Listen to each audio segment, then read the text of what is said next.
अपने दोनों index finger लेनी है, आपके नोज़ का जो आउटर पार्ट है और आई का जो इनर पार्ट है वहाँ पे आपको ऐसे प्रेस करना है 10 to 15 सेकेंड्स के लिए। ये हमारा फर्स्ट है।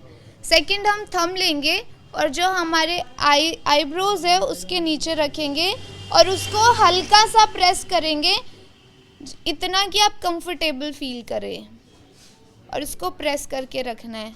उसके बाद अब आप अपनी 2 फिंगर्स और एक थंब लेके आईब्रोज को बाहर की तरफ ऐसे पिंच करेंगे और स्ट्रेच करेंगे। यहाँ ऐसे प्रेस करोगे, यहाँ आईज के बाहर की तरफ प्रेस करोगे, अपवर्ड ये मूवमेंट करोगे और हमारे हेड का ये जो पॉइंट है इधर प्रेस करोगे, लेकिन ये आपको स्ट्रेट बैठ के करना है क्योंकि बहुत ज़्यादा मूवमेंट से ये बढ़ जाता है, इसलिए आपको एकदम रिलैक्स पोजीशन में बैठ के इन चीज़ों का ध्यान रखना है। नमस्कार, एक मत पोस्ट में आपका स्वागत है। मैं हूं सर्वेश कुकरा। इस वक्त हिसार के मदर हॉस्पिटल में हूं और मेरे साथ डॉक्टर भारती कुंडू हैं। माइग्रेन का नाम सुनते ही सिर में दर्द हो जाता है। एक्चुअली ये है भी दर्द को लेके ही, लेकिन जब नाम सुनते हैं डॉक्टर साहब माइग्रेन तो सिर में दर्द वैसे ही हो जाता है। क्यों होता है, कैसे ठीक हो सकता है, क्या एहतियात रखें ये हो ही ना, और जब ज़्यादा हो ही जाए तो इलाज कैसे होता है? देखो, एक तो ये चीज़ है कि माइग्रेन एक कॉमन एक बीमारी नहीं है। माइग्रेन बहुत सारे सिम्टम्स का कॉम्बिनेशन होता है और ये एक न्यूरोलॉजिकल कंडीशन है। तो जैसे जब एक नॉर्मल सिर दर्द होता है और एक ये दर्द होता है तो इसमें बहुत सारी चीज़ें सिम्टम्स देखने को मिलते हैं। जैसे एक सिर दर्द होता है तो हमें बस सिर दर्द है, इसमें कई पेशेंट्स को फील होता है कि उनको एक तरफ सिर में दर्द है और उनको लाइट से इरिटेशन होती है, खाने से, कुछ स्मेल से, कुछ फ्रेगरेंस से, आवाज़ से, इन चीज़ों से उनको दिक्कत आती है। अगर ज़्यादा होता है तो उनको कई बार उल्टी, वॉमिटिंग, नोज़िया, चक्कर आना, ये सब चीज़ें भी फील होती है। और इसमें पेशेंट को फील होगा कि जैसे कोई उनको ना सिर में हथौड़ा मार रहा है। ये सिर के किसी भी तरफ पेन आ सकता है, चाहे राइट हो चाहे लेफ्ट हो, ये होता है माइग्रेन। ये किस तरह का डिसऑर्डर है, ये क्यों होता है? मतलब ये देखो, काफ़ी रीज़न होते हैं कि ये आपको क्यों हो रहा है। सबसे कॉमन होता है स्ट्रेस। आप जितना ज़्यादा स्ट्रेस लोगे उतने ज़्यादा हमारे ब्रेन में कुछ केमिकल्स होते हैं, रिसेप्टर्स होते हैं, वो उतने ज़्यादा प्रोड्यूस होते हैं जब भी हम स्ट्रेस लेते हैं, और इस वजह से ये पेन बढ़ जाता है। एक कॉमन कॉज ये आता है कि ये एक जेनेटिक है। अगर आपकी फैमिली में फर्स्ट डिग्री जो आपका रिलेशन होता है, मम्मी या पापा, अगर उनको है तो आपके 50% चांस बन सकते कि आपको भी माइग्रेन होगा। अगर आपके एक पेरेंट को है तो 50% चांस है। अगर आपके दोनों पेरेंट्स को माइग्रेन है तो आपके 75% चांस बन जाते कि आपको भी होगा।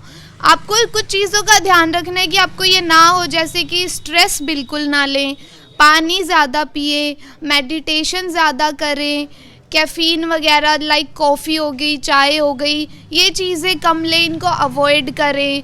या फिर कुछ प्रोडक्ट्स में ना मोनोसोडियम ग्लूटामेट होता है, वो नहीं लेना। ये होता है जो पैक्ड फूड होते हैं या पैक्ड जूस होते हैं, उनमें इन चीज़ों से माइग्रेन ट्रिगर कर जाता है, मतलब एकदम से बढ़ जाता है। लोग ये भी कह देते हैं कि माइग्रेन अगर हो गया तो फिर वो जल्दी से ठीक नहीं होता, उसको दर्द की भी वो सीवियर पेन वाली दवाइयाँ लेनी पड़ती हैं। छोटी मोटी जो दवाई होती हैं दर्द को लेके वो तो काम ही नहीं करती इसमें, ऐसा कहा जाता है। माइग्रेन जो होता है उसके ना 4 स्टेज होते हैं। तो उस पहला स्टेज आ जाता है हमारा प्रीड्रोम, फिर ओरा, फिर हेडेक, देन पोस्टड्रोम। तो ये 4 स्टेज होते हैं। हेडेक 3rd स्टेज है, तो उससे पहले ही पेशेंट के कुछ चीज़ें स्टार्ट हो जाती हैं और ये रहता है आपके नॉर्मल 4 घंटे से 72 घंटों तक। ये चारों स्टेज आपके 4 आवर्स से लेके 72 आवर्स तक कवर होती है। और कुछ लोगों को जब आप मेडिसिन खा भी लेते हो उसके बाद भी ये हेडेक ठीक होता है, बट उसके कुछ टाइम तक ना आपको थोड़ा वीकनेस फील होता है, फटीग फील होता है, घबराहट, कमज़ोरी, ये सब भी होती हैं। मान लीजिए कि एक बार किसी को माइग्रेन का पेन हो गया, हाँ वो जी। ठीक भी हो गया, दवाई ले लिया, ठीक हो गया, तो दोबारा कब चांसेस इसको होते हैं? क्योंकि रिपीटेडली होता है कभी कभी, तो ऐसी कुछ चीज़ें हों, ऐसी अवस्थाएं हों जिससे वो बच सके और उसको पता लगे कि भाई अभी अगर ऐसा करेगा या ऐसा होगा तो ये पेन दोबारा हो सकता है। इसकी नॉर्मली फ्रीक्वेंसी होती है कि महीने में 1 से 2 बारी तो हो सकता है और 4 बारी तक जा सकता है। तो आपको ये चीज़ों का ध्यान रखना है कि आप पानी खूब पिएं, आप भूखे ना रहें। माइग्रेन का सबसे मेन कारण होता है कि जब भी हम भूखे रहते हैं तो आपको मील बिल्कुल स्किप नहीं करनी है, नींद प्रॉपर लेनी है, आराम से 6, 7, 8 घंटे की नींद ज़रूर लीजिए। जिनको मान लीजिए सीवियर हो गया कि उनको रिपीटेडली हो रहा है, एक तकलीफ ही बन गई उनके शरीर में कि ये माइग्रेन की इसको दिक्कत है परमानेंटली, उसका फिर कोई इलाज ऐसा हो जाता है कि इसको दोबारा ना हो? आपको इन चीज़ों का देखो, मैंने बताया कि ये कोई बीमारी नहीं है, सिम्टम्स हैं बहुत सारे। सिम्टम्स को ठीक करना है। उन सिम्टम्स को हमें कम करना है और उनसे दूर भागना है कि वो सिम्टम्स हमारे में ना आए। अब आप सोचो कि आपको ये चीज़ क्यों हो रही है।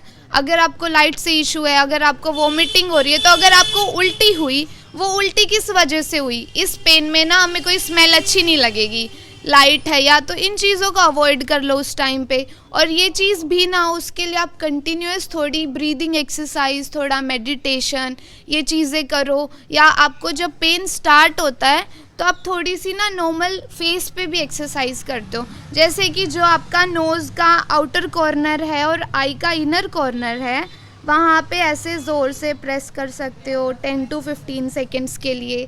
फिर अपना थंब लो, आँखों के ऊपर की तरफ ऐसे प्रेस कर सकते हो।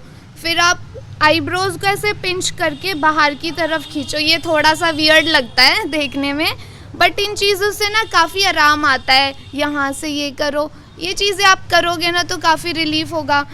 यहाँ भी ये पेन रेडिएट होता है तो यहाँ आपके सर के बिल्कुल पीछे यहाँ आप प्रेस कर सकते हो और रेस्ट करिए उस टाइम पे। और अगर आप रेगुलर एक्सरसाइज करोगे, अच्छी नींद लोगे, पानी पियोगे, खाना स्किप नहीं करोगे, तो ये पेन नहीं होगा।